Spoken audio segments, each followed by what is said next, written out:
성도 여러분, 5월 2일 목요일 오늘도 여러분의 모든 길 가운데 주님과 동행하시는 축복이 있기를 소망합니다. 오늘 우리가 함께 묵상하실 하나님 말씀은 베드로전서 1장 13절에서 21절의 말씀입니다. 그러므로 너희 마음의 허리를 동이고 근신하여 예수 그리스도께서 나타나실 때에 너희에게 가져다 주실 은혜를 온전히 바랄지어다. 너희가 순종하는 자식처럼 전에 알지 못할 때에 따르던 너희 사욕을 본받지 말고 오직 너희를 부르신 거룩한 이처럼 너희도 모든 행실에 거룩한 자가 되라. 기록되었으되 내가 거룩하니 너희도 거룩할지어다 하셨느니라. 외모로 보시지 않고 각 사람의 행위대로 심판하시는 이를 너희가 아버지라 부른즉 너희가 나그네로 있을 때를 두려움으로 지내라. 너희가 알거니와 너희 조상이 물려준 헛된 행실에서 대속함을 받은 것은 은이나 금같이 없어질 것으로 된 것이 아니요 오직 흠없고 점없는 어린 양 같은 그리스도의 보배로운 피로 된 것이니라. 그는 창세전부터 미리 알린 바 되신 이나 이 말세에 너희를 위하여 나타내신 바 되었으니 너희는 그를 죽은 자 가운데서 살리시고 영광을 주신 하나님을 그리스도로 말미암아 믿는 자니 너희 믿음과 소망이 하나님께 있게 하셨느니라. 아멘. 하나님을 모르고 사는 인생을 이제 지내다가 예수 그리스도를 인격적으로 만나게 되고 그 예수 그리스도를 통해 하나님을 알게 되는 자들이 누릴 수 있는 기쁨이 있다면 정말 예수님이라는 존재는 참으로 대단하다. 그분이 우리에게 주신 사랑을 그 어떤 곳에서도 우리가 받을 수 없기 때문에 우리가 처음 신앙생활을 시작하거나 하나님을 알아가는 재미를 누리는 것이 있다면 그것은 바로 예수님과 같은 사랑은 그 누구도 줄 수 없다라는 것입니다. 그런데 그 누구도 줄 수 없는 예수님의 사랑을 계속 묵상하다 보면 우리에게 한 가지 부담감이 생기는데 그것은 바로 예수님께서 나에게 이렇게 크신 사랑을 주셨는데 나는 과연 예수님처럼 크신 사랑을 하나님께 드릴 수 있을까라는 고민입니다. 예수님은 인간의 몸을 입고 계셨지만 죄는 없으신 완벽하신 분이셨습니다. 그래서 그는 사람과 같이 죄를 짓는 존재가 아니라 오히려 하나님과 동일한 본체로서 여러 가지 기적을 일으키실 수도 있고 하나님과 같이 행동하실 수 있는 분이셨습니다. 이런 예수님과 다르게 우리는 참 연약한 존재입니다. 굳이 예수를 믿든 예수를 믿지 않든 우리 모두가 생각할 수 있는 것은 우리는 완전한 존재가 아니다라는 사실이죠. 그래서 우리는 하나님께 정말 거룩한 마음을 드리고 싶은 그 본질은 가지고 있지만 그것을 행실로 완전히 옮기지 못하는 연약함 때문에 나의 믿음이 너무 적은 것은 아닌가 하고 스스로를 자책하게 되는 경우도 분명히 존재한다라는 것이죠. 그래서 사람들에게 나타나는 대표적인 특징이 있다면 같은 실수를 참 많이 반복하고 목표한 바를 100% 이루지 못하는 경우가 상당히 허다하다라는 점입니다.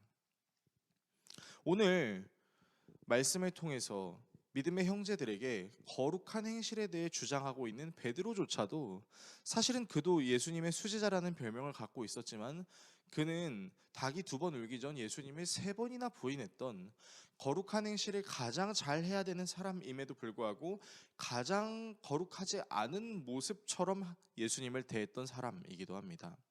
그랬던 그가 예수 그리스도의 십자가와 부활을 겪고 난 후 믿음의 삶을 살아가고 있는 그 어려운 삶을 사는 형제들을 격려할 때 모든 행실에 거룩한 자가 되라라고 말하는 것은 어쩌면 어불성설 같다라는 느낌이 들기도 합니다.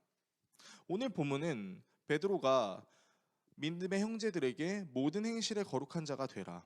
예수 그리스도께서 그 자신을 나타내실 때까지 주셨던 그 은혜를 온전히 바라고 끝까지 바라보라. 그러면서 이런 말씀을 합니다. 오늘 본문 15절에서 16절의 말씀인데요.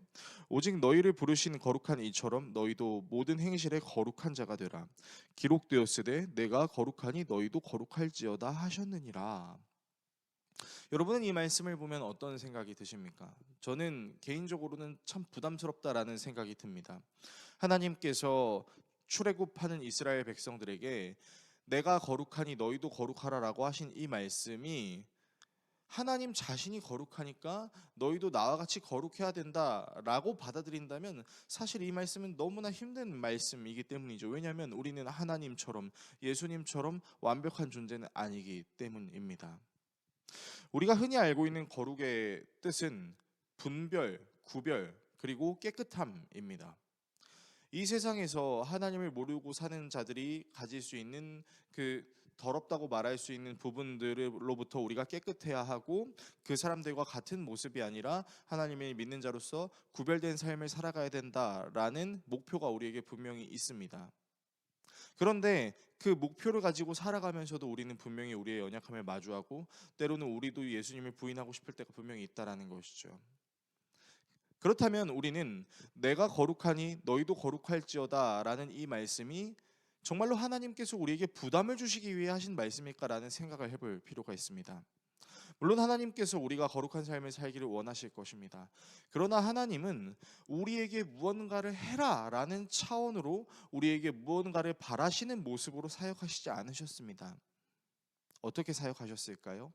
하나님께서는 우리에게 무언가를 해라라는 명령을 내리시는 차원으로 존재하시는 분이 아니시라 우리에게 찾아오심으로 스스로 영광스러워지시는 모습을 가지신 분이셨습니다.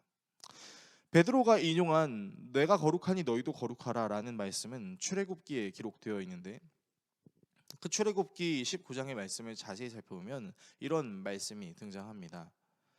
나는 너희의 하나님이 되려고 라는 이 문장이 앞에 나와 있습니다. 나는 너희의 하나님이 되려고 하신 분이며 내가 거룩하니 너희도 거룩하라 라는 이 문장을 연결했을 때 우리는 한 가지를 떠올릴 수 있습니다. 그것이 무엇이냐? 거룩은 분별과 구별로만 존재하는 것이, 깨끗함으로만 존재하는 것이 아니라 그 단어 안에 있는 또 다른 의미는 드렸다라는 것입니다. 그래서 이 거룩이라는 단어의 원어인 하기오스의 개념에는 봉헌하다라는 개념도 있습니다. 즉 내가 거룩하니 너희도 거룩하라 라는 것은 내가 너희를 위하여 내 사랑하는 자녀 예수 그리스도를 너희에게 주었으니 너희도 나를 위하여 너희 자신을 나에게 주길 바란다 라고 말씀하시는 하나님의 말씀입니다. 그래서 우리가 예수 그리스도를 닮아간다라는 것은 엄밀히 말하면 내 능력과 내가 가진 지식으로 어떤 일을 해결한다라는 차원이 아니라 나를 주님께 드림으로, 그 주님께서 우리와 함께 하시는 성령의 모습으로, 성령님으로 우리와 함께 하심으로 말미암아 그분이 우리를 다스리시고 그분이 우리를 인도하시는 것을 체험하고 변화되는 과정, 이것이 바로 거룩이다라고 할 수 있는 것입니다. 오늘의 말씀을 어떻게 우리의 삶에 적용해야 할까요? 거룩해지는 것은 나의 능력에 달려있는 것이 아니라 나를 하나님께 드림으로 말미암아 그분이 나를 깨끗하게, 그분이 나를 구별되게 하시는 것입니다. 그래서 우리는 무엇을 해야 할까를 고민하기 이전 내가 얼마나 나를 하나님께 드렸는가를 고민해 봐야 할 것입니다. 사랑하는 연인 사이들이 서로의 기쁨을 위해 자신을 내어주듯 우리가 하나님을 사랑한다면 우리는 하나님께 우리를 드릴 수 있어야 할 것입니다. 그래서 우리가 항상 고백하잖아요. 나의 생명을 드리기를 원한다. 나의 모든 것을 드리기를 원한다.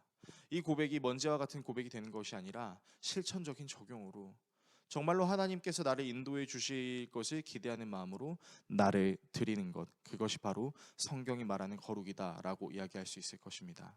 오늘 저와 여러분의 삶이 하나님께 더 많이 나 자신을 드리는 삶이 되기를 원하며 하나님께서 나를 더 기쁘게 인도하시는 것을 경험하는 귀한 하루가 될 수 있기를 예수 그리스도의 이름으로 축원합니다. 기도하겠습니다. 우리를 사랑하시는 하나님, 거룩, 하나님께서 기뻐하실 만한 것을 행동하는 것은 물론 내 의지도 중요하지만 나를 하나님께 드림으로 가능하다는 사실을 묵상하며 나아갑니다. 나의 능력으로 스스로 거룩해지는 것이 아니라 나를 주님께 드림으로 거룩해지기를 소망하는 우리 모두가 되게 하여 주십시오. 예수 그리스도의 이름으로 기도드립니다. 아멘.